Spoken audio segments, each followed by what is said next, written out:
We want to achieve a fairer, greener, more digitalized and inclusive society, and to foster a competitive, dynamic and cutting-edge economy.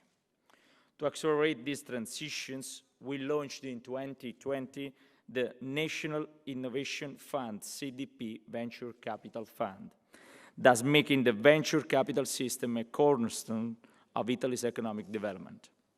The fund, which can support startups at all stages of their life cycle, is experiencing a remarkable response in the framework of an overall growth of the venture capital market. Despite the pandemic, in fact, the total volume of venture capital funds invested in our country have reached 778 million euros in the first semester 2021 only, while in the entire 2020 they amounted to 595 million euros. Economic diplomacy is a priority for Italy, featuring among the key missions of the Ministry of Foreign Affairs and International Cooperation. In response to the impact of the pandemic and in view of the recovery, we designed a new comprehensive strategy in support of our company's efforts to compete on the global markets. This strategy is conceived as a pact between the public and the private sector and focuses precisely on digital transition, technology, and innovation, giving special attention to the promotion of Italian small and medium enterprises.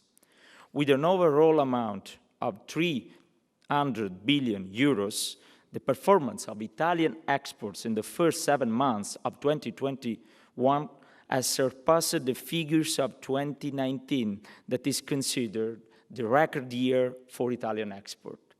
The positive outlook of our GDP for the current year, which is expected to grow by 6%, confirms that we have chosen the right path. In pursuing it, we are relying more and more on our innovation ecosystem. We are convinced that the contamination between traditional productive value chains and innovative solutions is the key to deliver better, safer, more sustainable and equitable growth. This is why, in addition to the G20 Innovation League, we launched, together with the Italian Trade Agency, the Global Startup Program. It helps 150 Italian startups to increase the business opportunities abroad through concrete collaboration with international incubators. The same spirit inspired us in promoting the first Italian Innovation and Cultural Hub that I'm going to inaugurate in the upcoming weeks in the iconic city of San Francisco. All these initiatives will provide an additional boost to the Italian startups ecosystem, which has already showed its dynamism and resilience during the pandemic and which counts today over thousands of thriving teams and companies. Their number has continued to grow during the last 2 years, with an increase of over 8% in 2020 compared to 2019, and over an additional 14% in the first 6 months of 2021. In light of these considerations and as a contribution to our efforts for a better recovery, we hope this special event will provide a remarkable future to the G20 activities in the years to come. Before concluding my remarks, I therefore wish to thank the Indonesian government for its willingness to host the second edition of this event during their G20 presidency next year in 2022. We have worked during the last weeks to ensure that our exercise would be enriched and reinforced during 2022. Without anticipating the contents of today's final session, I would like to thank Mr. Samuel Panjarapan, Director General of Informatics Applications of the Ministry of Communication and Informatics of the Republic of Indonesia, for the continuous cooperation, and I am sure we will have the chance to meet again in Indonesia. Distinguished guests, ladies and gentlemen, today we have the opportunity to outline and share innovative ideas on 5 selected areas: clean tech, artificial intelligence, Internet of Things and wearables, smart cities and mobility, healthcare. Your generous engagement shows us that the time is ripe for governments, companies, investors, and research communities to join forces and shape together a global innovation agenda for the post-COVID world. To reach these ambitious goals, you can count on the talent and fresh mindset of thousands of Italian startups, innovators, and researchers, as well as on those of their outstanding colleagues from all over the G20 and invited countries. I wish all of you a very productive working day. Thank you very much.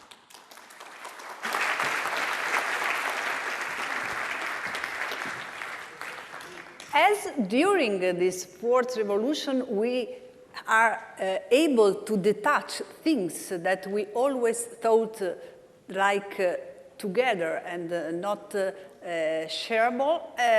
We, for example, have the split between presence and localization. We here are localized here in this room in Sorrento, but we are in presence from all over the world through the internet. So we have in presence, but not localized here, our second speaker, who is the Minister for Technological Innovation and Digital Transition of the Italian Republic, Vittorio Colau.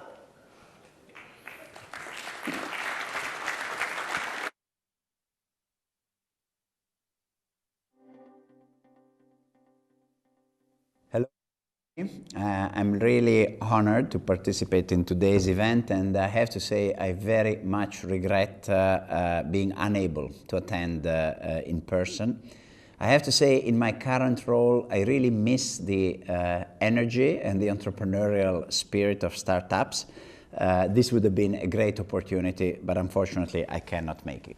Let me start first of all by thanking Minister Di Maio, Luigi, for having supported this unique opportunity for exchanging inspiring ideas and discussing forward-looking projects from all over the world.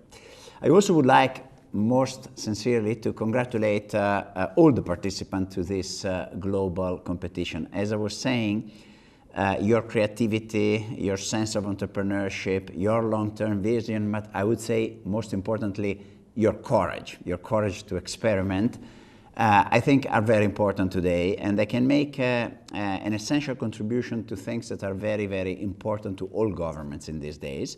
First of all, strengthening the culture of innovation, which we need because we are in uncertain times. Second, to support long-term economic growth and resilience, which again we need in order to come out healthily from the pandemic. And third, not to be forgotten, also to overcome the social, economic, environmental, and legal challenges that technology progress always poses. Let me also say that the 5 challenges that you are trying to overcome are particularly important. I would like to go through them briefly. First of all, innovative clean tech solutions are really urgently needed to accelerate the energy transition and to match global supply and demand in the most efficient and sustainable way. It's very important. Think of, for example, of the semiconductor shortage that we are facing today and all the consequences that these will have. Second, ongoing advances in artificial intelligence have shown impressive results from business to government, but we need further efforts to make AI-related projects and services more robust, more accurate, and more sustainable. We need to tackle issues like bias, we need to tackle model uncertainties, unexpected outcomes. All these things have to find a solution in your technological innovation. Third, we know that 75 billion devices are expected to be connected to the internet by 2025. The Internet of Things will require advancements in 2 areas, at least in my view. One is, of course, security. There's a huge amount of innovation there. And the other one is standardization across different jurisdictions. If we solve these 2 challenges, then the potential of IoT is truly, truly massive.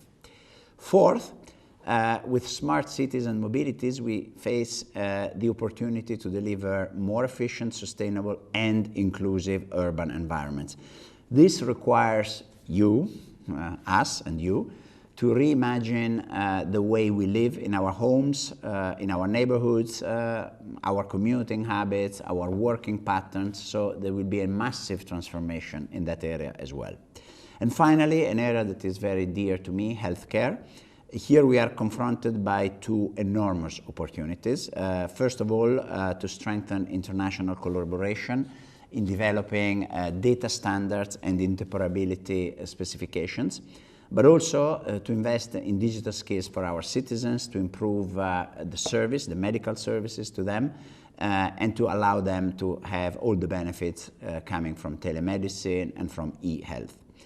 So if I have to conclude my remarks, I really have three messages. First and foremost, we need constant cooperation between the public and the private sector. And when I say private sector, I really mean the very large companies, but also startups and small enterprises, because this would be fundamental to really have a thriving and stimulating ecosystem of innovation. Second message, we also need, and this is more for us, to enhance the cooperation across governments and also within the national administrations, public administrations, to let knowledge, best practices, innovative ideas flourish and support each other. And then third, the message which is frankly more focused to innovators and experimentators. Experimentation will be very important, and creativity also. They will be, I think, the crucial means for modernizing our governments, our societies, and our political systems, and to create more trust between the citizens and those who are elected to represent them. And here again, smart solutions can really be, I think, a very, very important tool to that end. So once again, I wish to express my gratitude for this event, my appreciation for your work, and my trust that your contributions and the contributions of your ideas and projects will make all of us more informed, richer, and better equipped to do our job. So I wish you a productive and fruitful discussion, and again, I thank you for this opportunity. Thank you to Minister of Innovation Vittorio Colao. And now on stage, it's the moment of the President of the Italian Trade Agency, Carlo Ferro.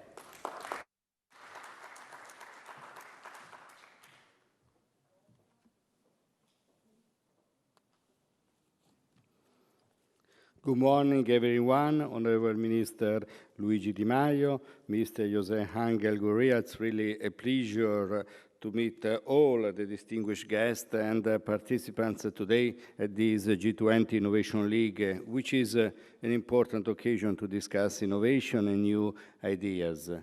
Doing it in Sorrento is a sign how Italy and the beauty of landscape fertilizes the minds. From Renato Dulbecco to Ettore Majorana, Region Campania gave birth to innovative scientists. And the Italian ecosystem is a crib to nurture technology transfer into new business proposal. I don't want to mention many numbers. Let me share only two data. Italy is the European country with the highest number of scientific publications, and the number of startups in Italy grew even during 2020, reaching 12,000 at the beginning of the year. Creativity is contagious. Pass it. This is a quote by Albert Einstein, and I think that G20 Innovation League is an arena to follow this advice. Indeed, innovation asks for openness and cooperation, and in a world more and more web-connected, only in a spirit of international cooperation, clearly within respect of intellectual properties, we can enhance technology development for economies and societies. New cross-border partnerships, business synergies within global value chain, and venture capital cross-border investment will certainly help to address the two transitions, digital and ecological, which the pandemic make even more urgent.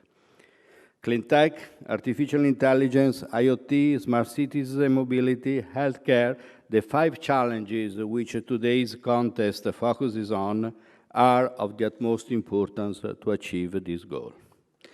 And the goal is to expand the boundaries of these ecosystems. I'm glad that the Italian Trade Agency, under the coordination of the Ministry of Foreign Affairs, has been part of this initiative in its conceptions and organization for 4 reasons. First of all, it's our mission, connecting dots for business cross-border. Second, I believe that innovation and export are of mutual benefit in a virtuous circle where innovation fuel export, export grow revenues, consolidating new enterprises, and financing more innovation, and so on, so far.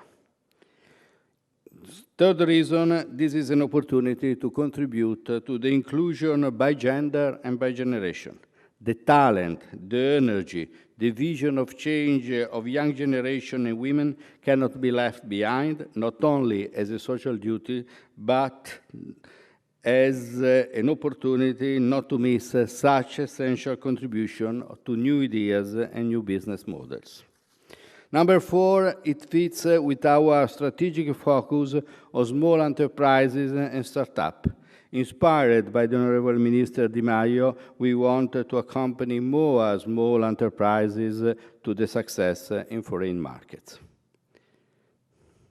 At this purpose, the Italian trade agencies has multiplied by a factor of 3 the budget dedicated to startup through 6 new dedicated actions.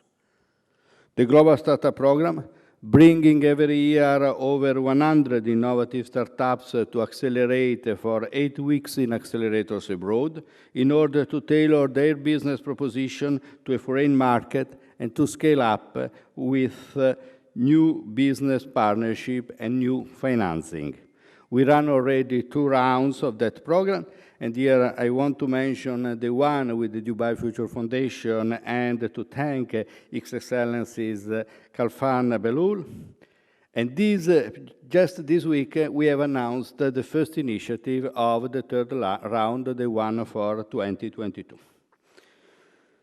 The Startup Corner, another initiative dedicated to emerging players, put in the heart of the main international affairs in Italy, in each vertical chain to offer to startup higher visibility. The extended presence from Italy, organized and sponsored by the Italian Trade Agency at the big events for startup. And I look forward at meeting many of you at Consumer Electronics Show, at Mobile World Congress, at Viva Technology, to mention a few for the next year. Our cooperation with foreign accelerators extends into Italy, where new accelerators are establishing as a joint initiative between the foreign accelerators, CDP Equity, regions, leading Italian industrial players, and the Italian Trade Agency. And in this respect, let me mention the Motor Valley Accelerator, already active on the emerging technologies for clean and connected vehicles. The 5th is our effort going abroad, and next to come will be the Italian Innovation and Culture Hub in San Francisco, which will open by the end of this year. And finally, the occasion of this G20 and the participation of the Italian Trade Agency among the organizers of G20 Innovation League. Here, I wanted to ensure the availability of the Italian Trade Agency to support the legacy of this event, like the format, the web platform, whatever could be instrumental to continue its organizations. And our experience, if organizers wish, can be put at the service as a coordination desk for the G20 Innovation League in the upcoming years, as the proposal of the Honorable Minister Di Maio.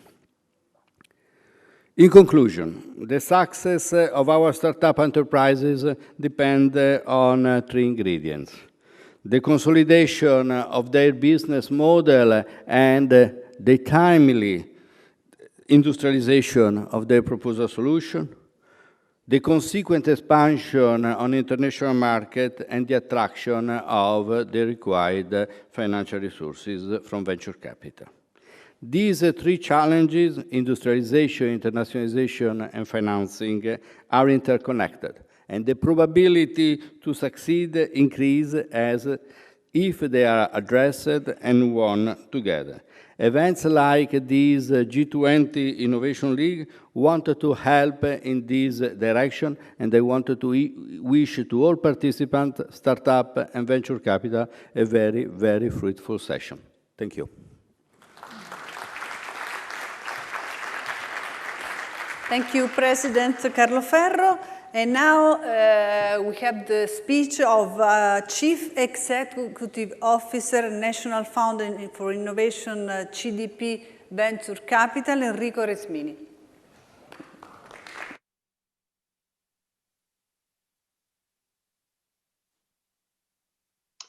Hello, good morning. Good morning to everyone connected or in person in beautiful Sorrento. Unfortunately, I could not be there with you today. A sudden flu struck me to bed a few days ago. So it's not COVID, luckily enough, but still I have to stay here in Rome. So sorry for this, but it's a pleasure to be here today with you. I'd like to thank the G20 presidencies for setting this Innovation League up. I'd like to thank the Italian Minister of Foreign Affairs, the Italian trade agencies, and CMEST, and all the partners that made this all possible. I believe the Innovation League is a kind of a unique opportunity for connecting the dots. Let me just be more specific. I think there is a first set of dots that we need to connect. It's talking about startups. It has been mentioned before, the overall world ecosystem of startups is literally booming. I think there is roughly been invested in the first 7 months of this year, almost $400 billion US, which is a huge amount of money invested in startups. We have 1 to 2 unicorns, which are announced every day at worldwide level.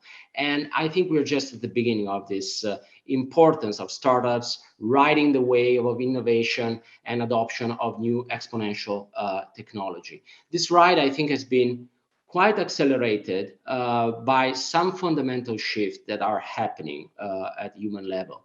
The first one is clearly on the digital transition.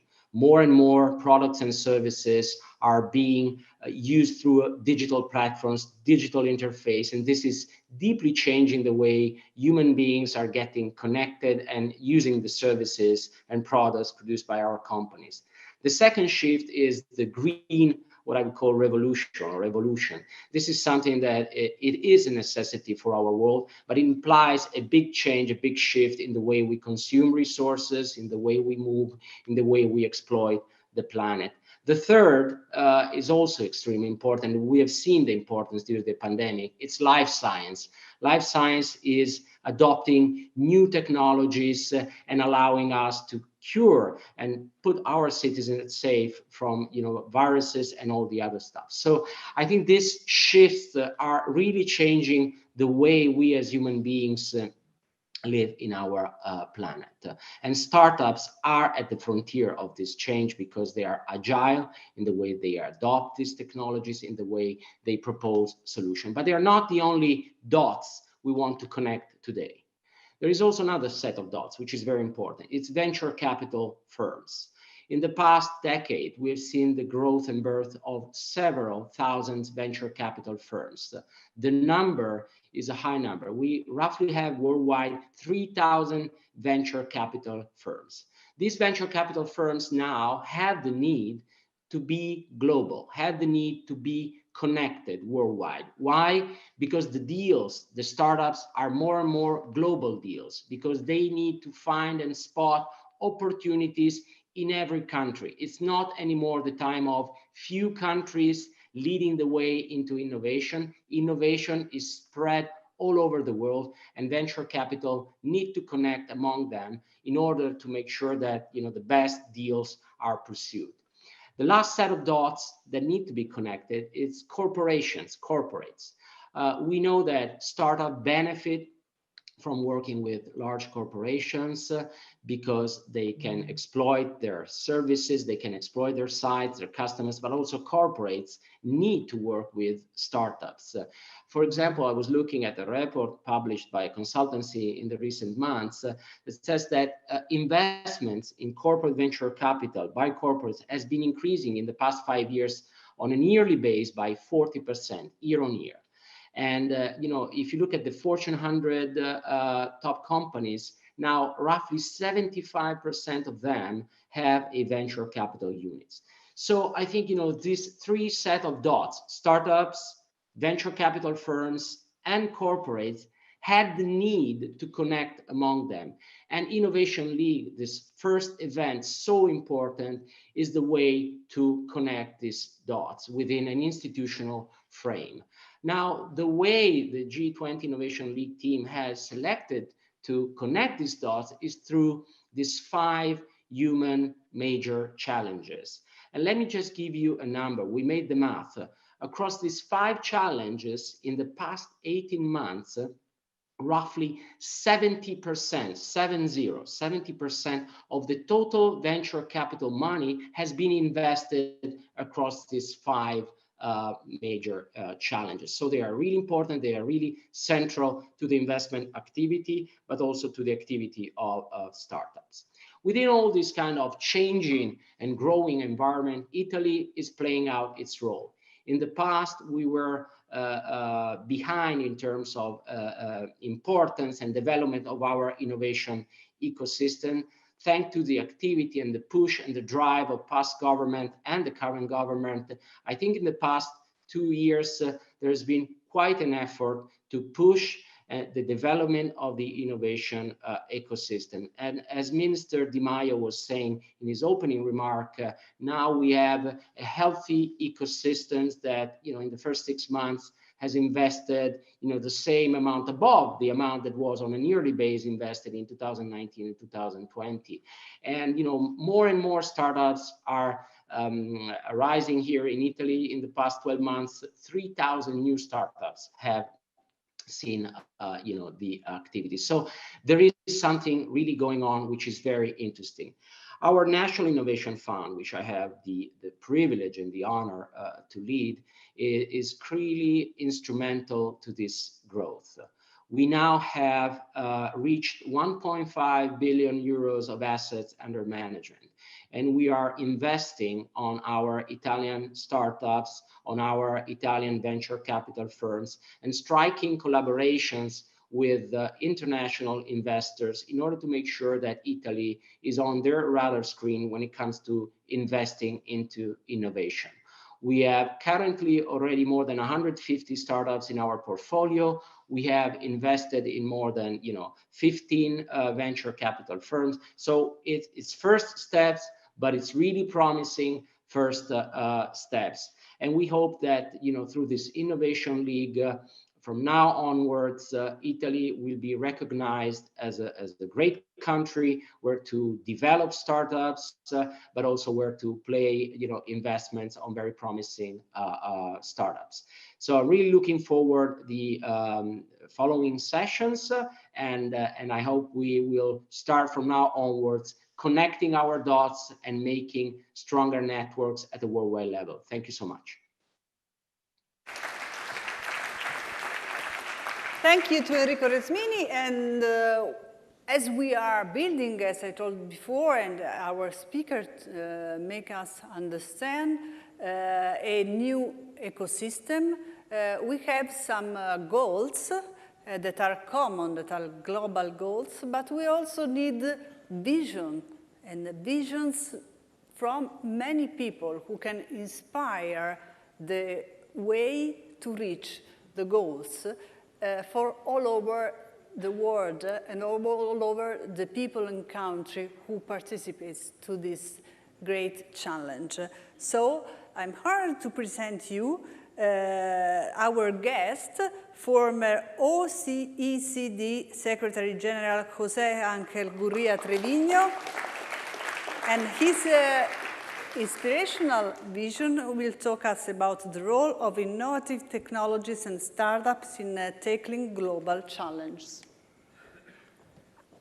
Thank you, Minister Di Maio, for inviting me to give the speech today.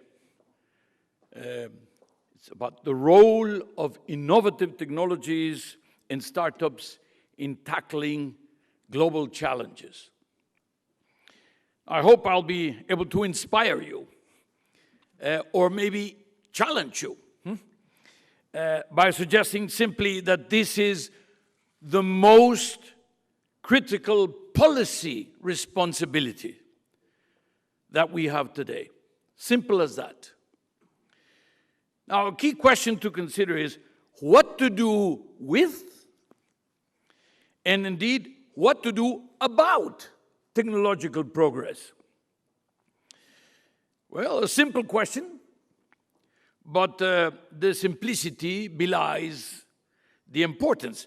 Actually, the way we answer this question will define the future of our society.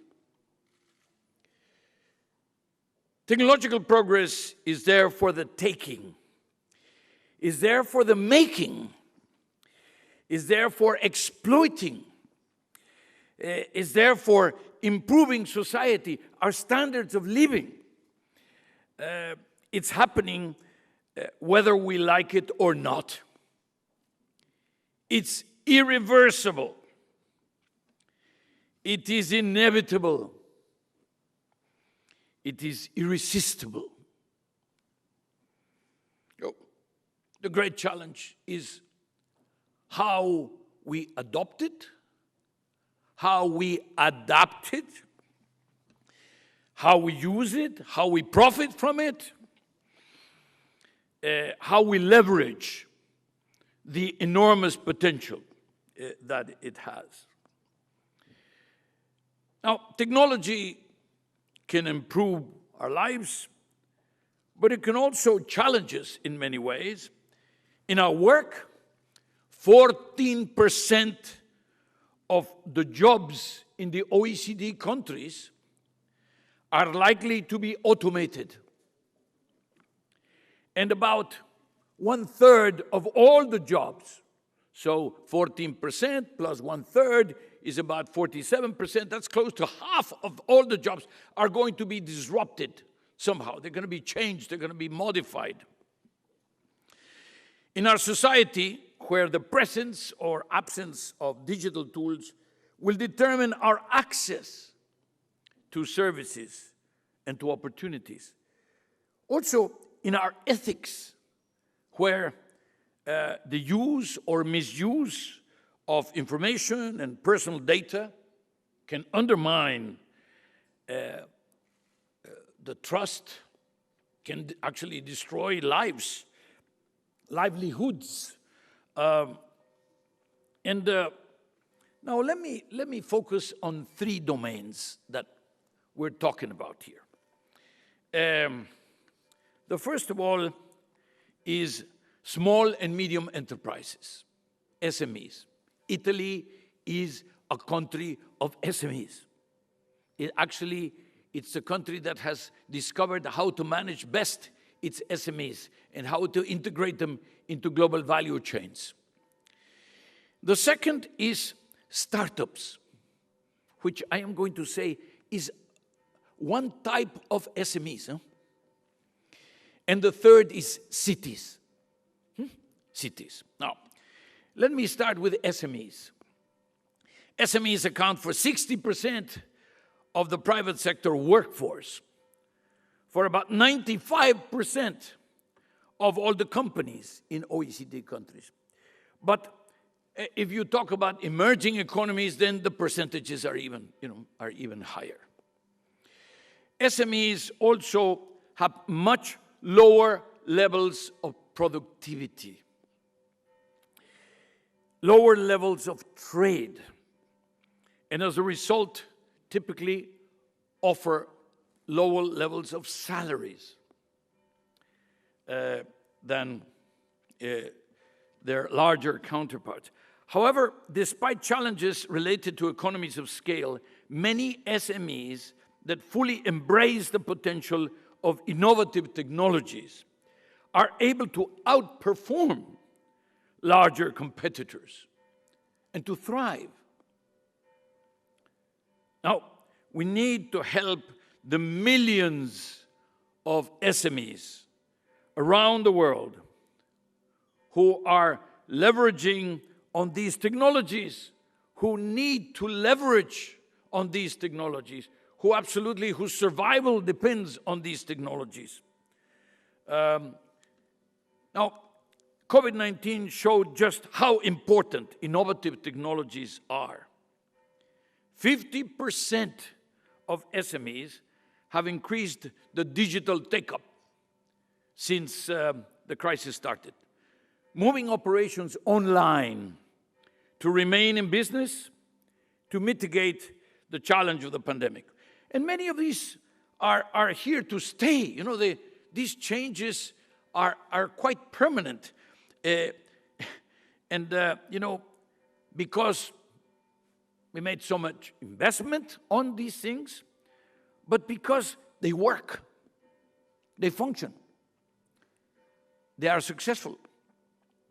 Now, however, with the pandemic, there's been an acceleration of the digital transition in the SMEs, but they continue to lag behind in the adoption of the digital technologies.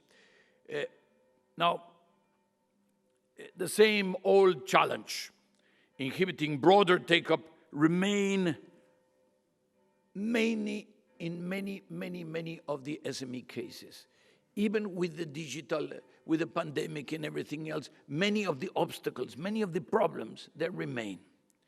So for all those of you who are in the business of promoting SMEs, really the old problems are still here with us. Now, challenges, digital security risks, huge digital gaps, awareness, skills. Not only digital skills, but skills in general. Data culture, and of course, challenges in accessing finance and investment that hold them back in making what I call the digital leap, the digital big leap forward. Leap to higher productivity, leap to higher innovation, leap to higher wages, to higher well-being in general. The right policies can help them in making that leap.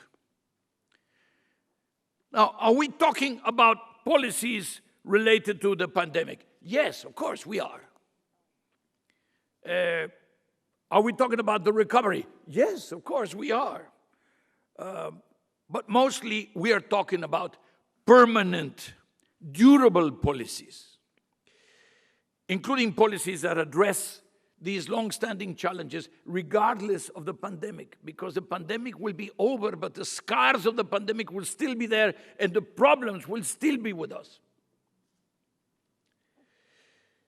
That means deepening the existing policies, creating new sources of support, designing new approaches, new paradigms, putting in place policies that enable SMEs to exploit opportunities, to mitigate the challenges, and to face the pandemic, the problems of the pandemic, but mostly to integrate into global value chains. As I said, the Italians seem to have mastered this challenge. It means policies that enable SMEs to drive the green transition, which we cannot achieve without the SMEs. Why? Well, because in Europe, they account for around 2/3 of industrial pollution. So if we do not get the SMEs to be greener, then we will not achieve the green revolution we are looking for. It means policies that enable the SMEs to drive the green transition. As I said, now, because you are talking about, what did I say? 60% of the workforce? I said 90, 80, 90, 95% of all the companies. So basically, it's a universe we absolutely have to tackle. Now, it means policies that will boost the productivity, boost the resilience, boost their ability to drive inclusive growth. Now, while many of these policies will be about regulation, about red tape, eliminating bureaucracy, etc., the critical policies will relate to innovative technologies. This will be the key. We can eliminate bureaucracy, but if we do not incorporate innovative technologies into the process of SMEs, then we will not change them. And this is not just about SMEs creating these technologies. I'll come back to this, but it's about creating pathways of awareness, access to those technologies, which are the best suited to integrate into global value chains, which will help bridge the skills gaps. I said skills, but we're also talking about upskilling. We're also talking about reskilling. One is upgrade of the skills, but the other one is changing completely, moving from one sector to another sector of the activity. And that means moving the workforce also. Now, one that will help address the deficit of financial resources. How do we deal with the problem of finance? Here we have a very challenging issue. To adopt the latest technologies, SMEs need resources. And again, access to credit is crucial. However, in the wake of the pandemic, many enterprises now have significant debt burden. The bold, quick, unprecedented response of many governments was in the form of debt or guarantees. Now, this support, I have to say, saved millions of SMEs, but has created a legacy that needs careful management, not only to ensure their continued survival, but also to ensure that the growing levels of debt does not weigh them down, become a burden that is so heavy, to invest in new technologies that will drive and sustain the recovery. So, SMEs debt in, for example, in APEC countries, we usually talk about the APEC and about the startups and they increased by more than 7% year on year in 2020, the largest increase recorded since 2013. And in some countries, for example, like Peru, SME loans increased by 63%. I mean, you're talking about, this is a whole generation of SMEs now under the burden of much bigger debt. This means looking at measures that convert that support into perhaps grants or maybe equity. Typically, of course, governments are not going to be looking at thousands and thousands and hundreds of thousands, maybe through development banks, maybe through the commercial banking system, etc. Now, governments can also participate, encourage, and provide incentives for SMEs to go technological as part of their COVID turnaround process. Procurement, obviously, is a very important way. Even the United States, they have this SME, procurement system, which benefits the SMEs and the startups.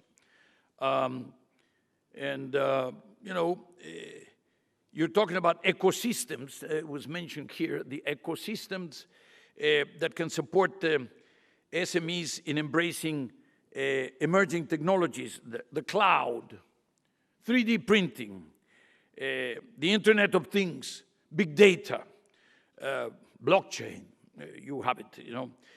Ecosystems that can provide networking, advice, support for the SMEs. When you're dealing with the regulatory agencies, for example, accessing finance, and also ensuring access to 21st century infrastructure, which is sometimes one of the biggest obstacles that we have. We are promoting them, we're sometimes even providing finance, but we don't have the necessary infrastructure so that they can thrive. Now, of course, international organizations can play their part. The OECD just created a new committee, dedicated, specialized committee on SMEs and entrepreneurshp. So, you know, we had a working group and we thought it was so important to upgrade it to an SME full committee. Now, so that's about the SMEs. Now, let me talk about the startups. I warned you. I said the startups are a special type of SME.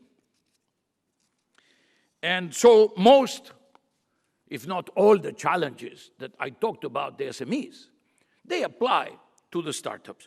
But there are some differences when you talk about startups. Startups are the engines of growth. They are the creators of employment. They're the drivers of innovation. For example, before the pandemic, young firms represented 20% of all the business jobs. Okay, fine, 20%, that's fine. But half of the new jobs. So in the margin, it was crucial. It was absolutely crucial. They also generated half of the productivity gains. So it's difficult to understand the modern times without the startups as being an integral part. I still remember I was with the mayor of Tel Aviv in a visit to Israel as a Secretary General of the OECD, and he said, we were in Rothschild Avenue, he said, choose one building, any building. So I did. And then he said, choose a floor. So, you know, any floor. He said, I did the third floor, you know, whatever I did. So we went to the third floor of that building, and there were 7 startups in that third floor of that building, which I had chosen at random, you know. And then they would go, he said, if you go to any of the buildings in this neighborhood, you will find 10 startups in every floor, in every building. Now, actually, I was told then that in those days, not too long ago, that there were more startups in Israel than there were in all of Europe. So I said, bravo for Israel, but how terrible for Europe. Huh? Now, when you tell me that there are about 12,000 startups in Italy, etc., you know, so maybe you're catching up, which is good. But indeed, in many European countries, many of these startups were being created in sectors with relatively low productivity, accommodation, retail, construction. In France, for example, around 90% of all the new jobs were created after the financial crisis in activities that were below average in terms of wages. Close to 2/3 in Germany. The United Kingdom also. They were in low productivity activities. Because the support and the enabling environment for the high productivity, high growth, technologically driven startups was not working. Simple as that. After the last financial crisis, 2008, 2009, we did not get it right. We could not get it right. Now, we seem to be doing better. Now, remember,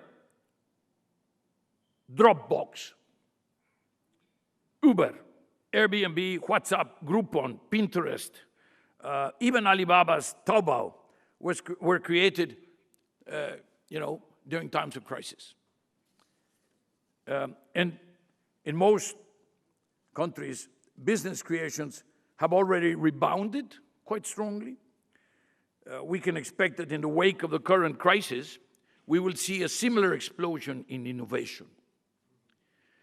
Not least because of the acceleration towards digital, which was forced upon us. But the idea is that if enabled, we'll be able to leverage on the intrinsic advantages, cutting-edge technology, nimbleness, the innovation, the adaptability in adopting new developments and technologies. So, how, if, challenging times, but also times of opportunity for those that are bold, but that are armed. You don't need just to be bold. You need to be armed with the proper tools. How can we enable them? How can we empower them? How can we give them the force? Well, efficient and effective access to finance. The ability to leverage intangible assets. To provide support and incentives for R&D. R&D. Innovation does not happen spontaneously. It has to be produced. Here you have the 5 sectors that you have prioritized for this particular conference, where it was said 70% or 80% of all the investment is in those sectors. So we seem to be on the right track.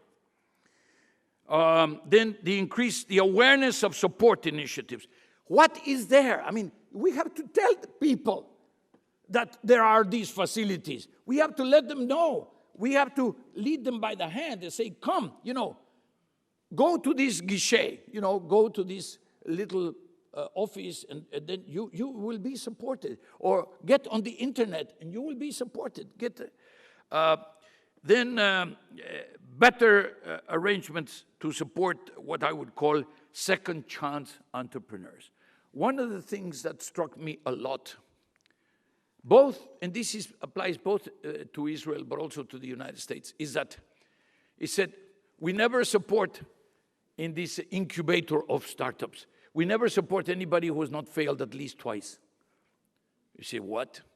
In Mexico, you fail once, you have this black spot all your life, It goes with you, it's like a burden, you're a terrible thing. Well, a little bit in Italy, not so bad, so please. So, university business collaborations. And then, again, skills. Did I tell you about skills? Yes, skills. Okay. Now, so how about the place? The place. Cities is where it's all happening. Now, in the world today, we are mostly in cities, 52% already. That includes in China, everywhere, But in the OECD, which is our natural ambiance, we are 80% cities, 75%, 80%. So, cities is where it is all happening. Therefore, the enabling environment provided locally, the tangible, intangible infrastructure, the networks, the technologies that allow commerce and ideas to flow and to be diffused is absolutely critical. And smart cities are at the core of this, and or I have to say, should be at the core. If they are not, they should be. this is where it's happening. Over the past 2 decades, the digital solutions that underpin smart cities have proliferated around the world. But as a way to build more efficient, more livable urban environments, and never have digital technologies and innovation been so valuable to help cities navigate the crisis and to accelerate the transition towards a more sustainable, resilient future. Now, some cities, of course, have been using the momentum and the recovery to put people back at the center of the digitalization. Remember, dear friends, this is all about increasing well-being. If it is not about, how do you say, benessere, see, benessere. If it is not about well-being, it's not worth the paper it is written on. In the end, it has to produce an increased level of well-being. Now, you have some interesting examples. Here, the city of Florence, for example, this so-called right to the network. Interesting, accelerating the digitalization to reach already 85% of municipal services, or like ensuring data privacy, security at the same time. But also, how do you stop the question of the digital divide, the distance between people, but also between cities. Now, smart cities was largely supply-driven in the beginning. Today, more attention is paid to how smart cities can deliver better opportunities, better well-being for all residents. Now, the same enabling environment that delivers these goals matter, of course. What are we talking about? Imagine, security.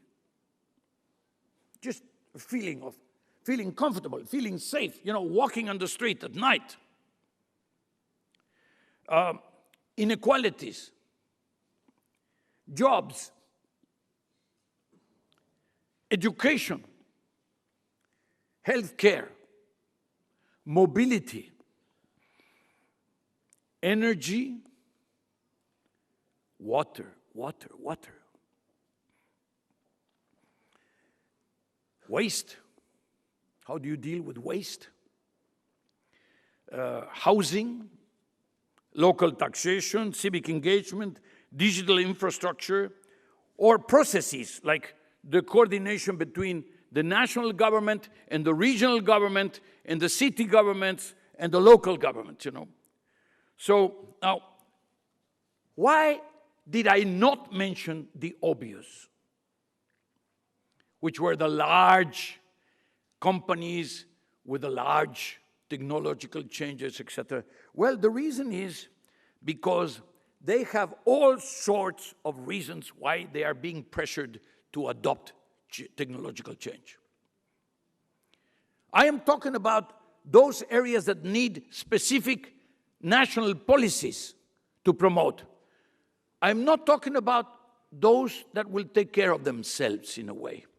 Why? Because shareholders, NGOs, stakeholders, regulators, the stock market, the financial market, Wall Street, whatever, the financial sector, the media, all will take care of pushing the large companies.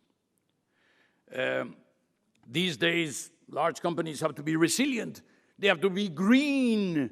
They have to be resilient, not only resilient, but they have to be inclusive. Yes, That means leave no one behind. They also, but they have to be and look like they are being. This is like, what was she's Caesar's wife, you know, that had to be, they had to be honest, but look like she was honest also. This is the same thing. Here, these companies have to be green, they have to be resilient, they have to be inclusive, but they also need to show that they are being such. So, in fact, they have an obligation to show how much of the above they actually do, lest they get a nasty response from the regulators, from the markets, or from the consumers. In fact, it's not a choice. In the case of large companies, it's a matter of survival. You know, many of the classical companies of 10 years ago, 15 years ago, are now gone because they did not update, they did not upgrade, they did not understand these rules. So think about it for a moment. What are we talking about? The digital revolution, information, or disinformation, please, and the impact on democracy. This is part of the services. Trade, investment, migration, climate change, biodiversity, tax transparency, digital taxation, and of course, the pandemic, where we still have the problem of the pandemic. These are the challenges. They can all be enhanced, they can be promoted, they can be accelerated by adopting the most appropriate, the most challenging, the latest technological innovations. But remember, they are the instruments. They are tools. They have to be preceded by something in which you have a lot to say, which are the policies. So, if you put the policy needs and the tools together, then you could get the highest possible level of well-being. And in the end, as I said, that's what it's all about. Pre-COVID, during the COVID, and of course, post-COVID. Thank you so much.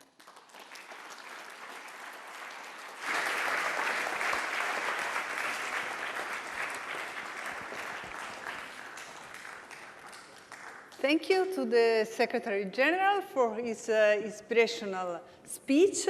And now let's go together a little bit deeper into the domains of our startups. So for clean tech, we are honored to have Kate Smache, Global Head Digital and Analytics, member of Global Boards McKinsey and Company. So you're invited to join me. For Smart City and Mobility, Brian Colley, Global Leader for Automotive and Mobility, Boston Consulting Group.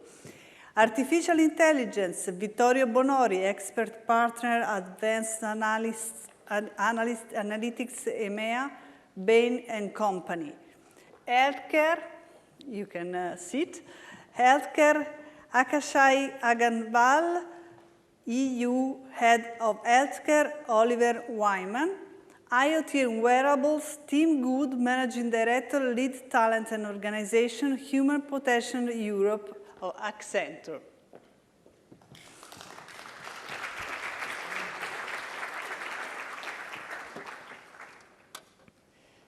So,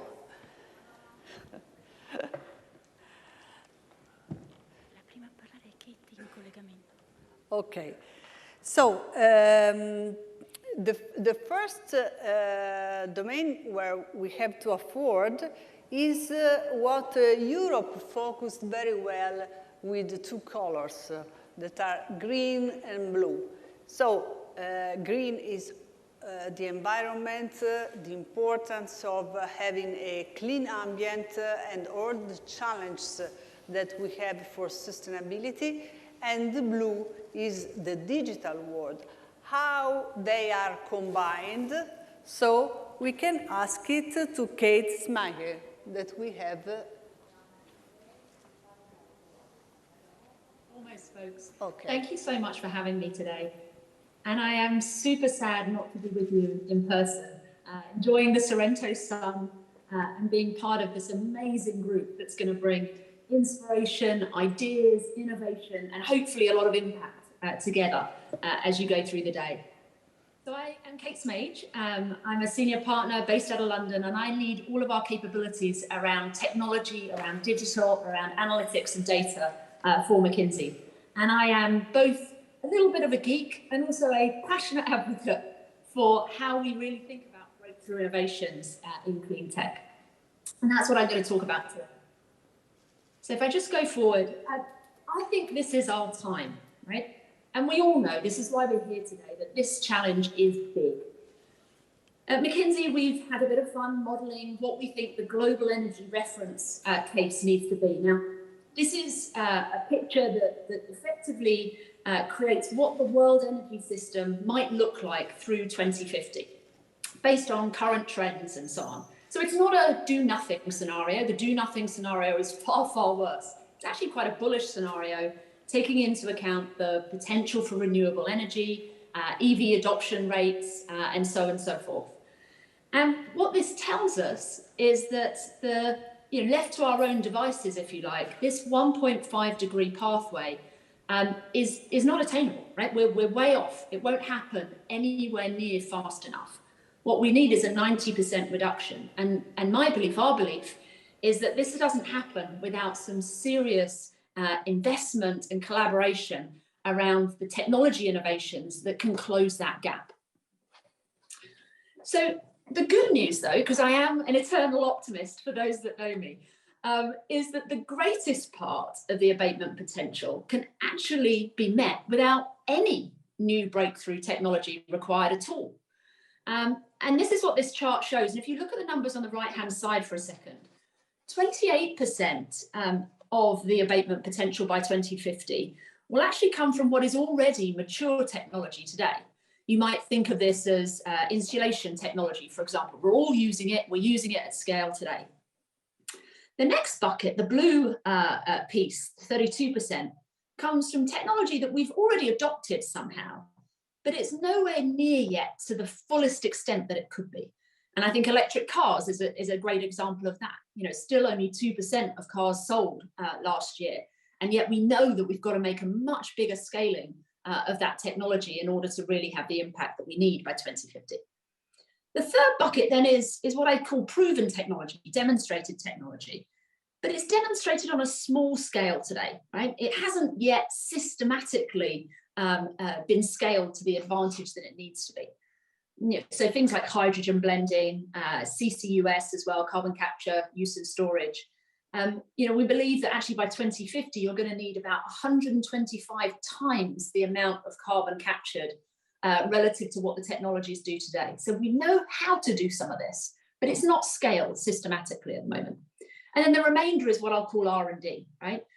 We're still trying to investigate it. It's the hard stuff. It's renewables. It's energy efficiency and storage. It's waste and water management and many different forms of decarbonisation. That's where a lot of the R&D is going to close that final gap. But this notion is, this notion of a lot of the potential already being there, it's already in our hands, we have the technology, I think is really exciting. And so I hope that today's startups will focus not just on the new stuff that we haven't done, but also on how you scale the existing technology that we have. Because the more challenging news, like frankly any technology transformation that we all live through, is that it's never actually just about the technology itself. In some ways, the technology is often the easy part of it. It's how we get the other analog stuff that sits around it. Many of the speakers before me talked about connecting the dots, right? The power of that ecosystem. How we actually get that to make sure that the technology itself is both wildly successful, but it was also widely adopted and scaled. And that's where the real challenge lies. So in many ways, it's not surprising, I think, that this is a group that feels the passion for investing in startups that can really start to do this. And I've just put a few examples here. You know, the past year, we've attracted $30 billion of investment in about 500 different startups from many, many different players in this space as well. You see here 1,000 different investment firms, including, you know, a number of corporate VCs as well. And what's interesting in these numbers is the deal volume is also up, right? So there were 50% more climate deals in Q2 of 21 than there were in the same quarter of last year. And also the deal size is increasing, right? We're getting bolder with putting money behind this. Series A was double what it was in the average size of a year ago. And growth investments have trebled. So this is an exciting space. So if anyone was not quite sure why you're here today, this is a good place to be. And we could look at many, many different startups in this arena. And sadly, we won't have time to do them all justice today. But these are the sort of 10 areas, if you like, that we at McKinsey are spending most time trying to understand. Because the notion of reaching net zero does require a paradigm shift, right? This isn't a little bit more of what we do today and a little bit more of incremental and try a bit harder. To get to the full use, full adoption, full development of clean technologies, we really need to get these 10 issues right. And I'm not going to go through all of these, but I do want to leave you with one thought as you think about what you're doing in these different spaces, or two thoughts. Thought number one is, please tackle the hard stuff. I'm going to come back to that later. These are the hard things that we have to get right as a planet. But also think about the linkages between the technologies as well. Because what we often find is it's rarely one technology alone that solves this, that cracks the breakthrough. It's the power of colliding the different technologies together that really gives you that step up. So these are the 10. So let's look at a couple of examples. The first one I just wanted to throw out, again, in the spirit of, frankly, just inspiring and hopefully giving you some food for thought as we, as you do the various conversations through the day. But the first is of microgrids, right? These are energy communities, and they can really be thought of as a way of, if you like, organizing collective energy actions. And I'm a big fan of, if you look at any other sector, any other technology transition that has happened or is happening, putting the technology in the hands of the consumers, getting that ownership, that prosumer notion is often a way to really unlock innovation. Because as consumers, we're actually very good at giving feedback on what works and what doesn't. We're very good at tying different things together. So, you know, we'll all see different data on this, but certainly some of the data that we're looking at says that probably about 17% of wind capacity, maybe even 20% of solar capacity could be owned by energy communities by 2030. So this is a trend that is happening. And I like the notion here of how it brings together many different technologies and puts it in the hand of the consumer to really do something special. And look, it's changing energy regulation. It's a source of innovation of commercial models, you know, that kind of thing. So have a think about what you could do within an energy community. The second example is hydrogen. Now, hydrogen, has had a good week. Yeah, I'm loving the fact that The Economist this week really majored on what the new hydrogen economy is going to look like. And frankly, honed in on the complexity of how to get this right, because there are a lot of tough, tricky, interrelated issues in this space. And we know that to enable the energy transition, we're going to have to grow hydrogen markets more than 6 times by 2050, right? It's a big amount of demand that could come out of this.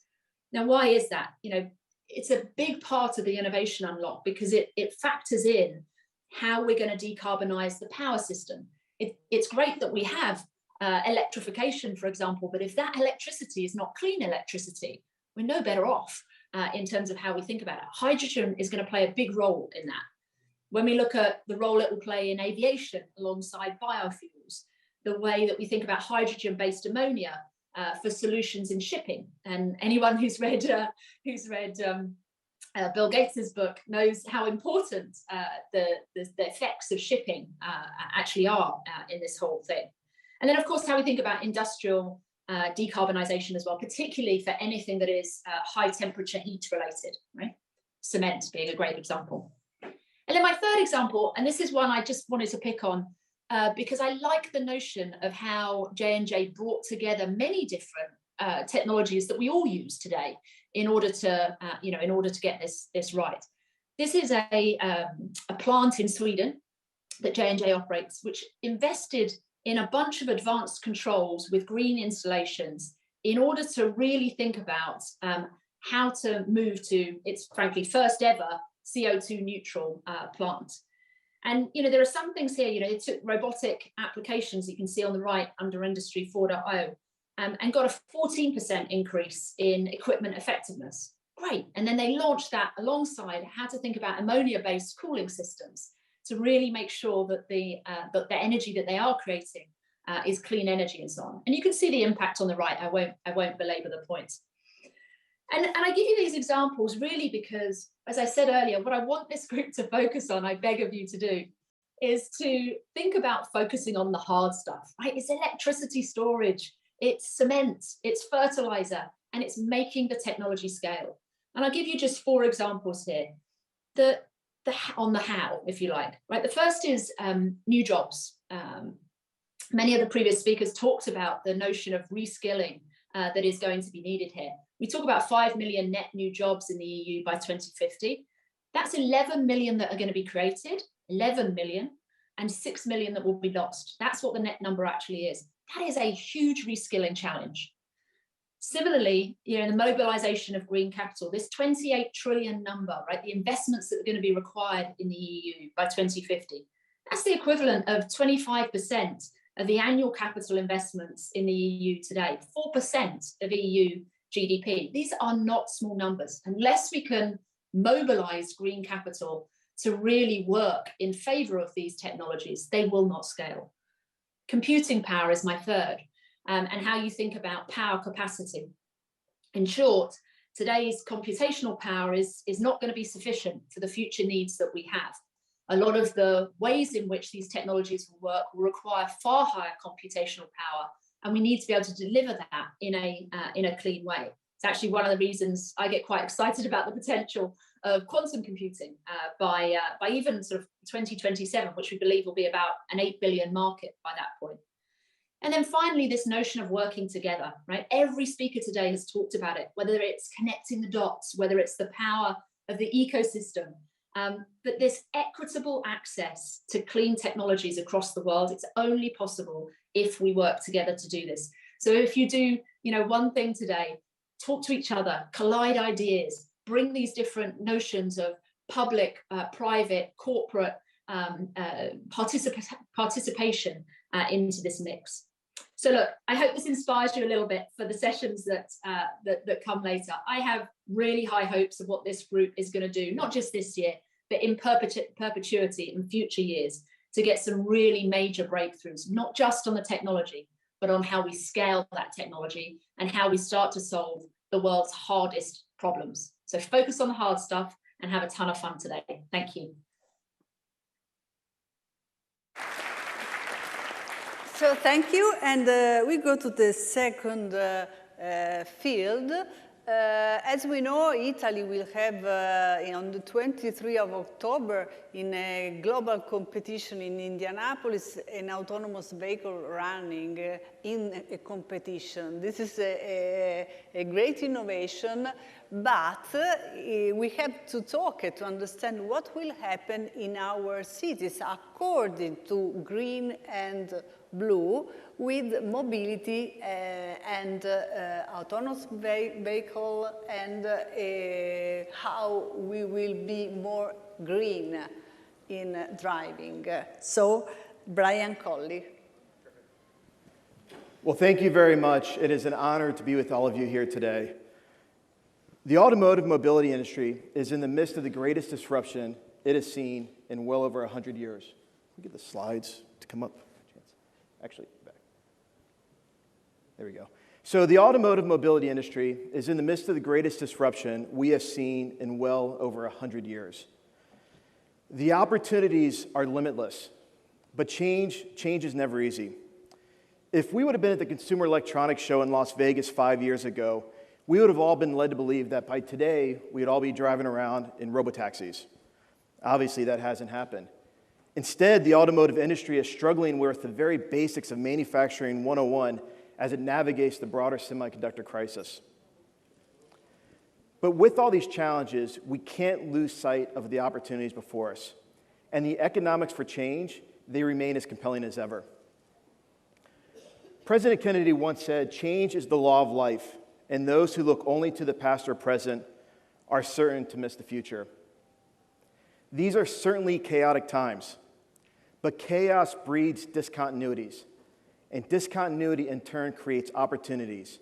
It creates opportunities for cities, for municipalities, for traditional players to reinvent themselves, but as importantly, it creates opportunities for dreamers, innovators such as many of you in the audience, to not only change the future of mobility, but to truly change the world. And we have no choice but to get this right. After more than 100 years of innovation, mobility has frankly failed. We have hundreds of millions of people in dense urban environments that have frankly been left behind. Mobility is not accessible, it's not reliable,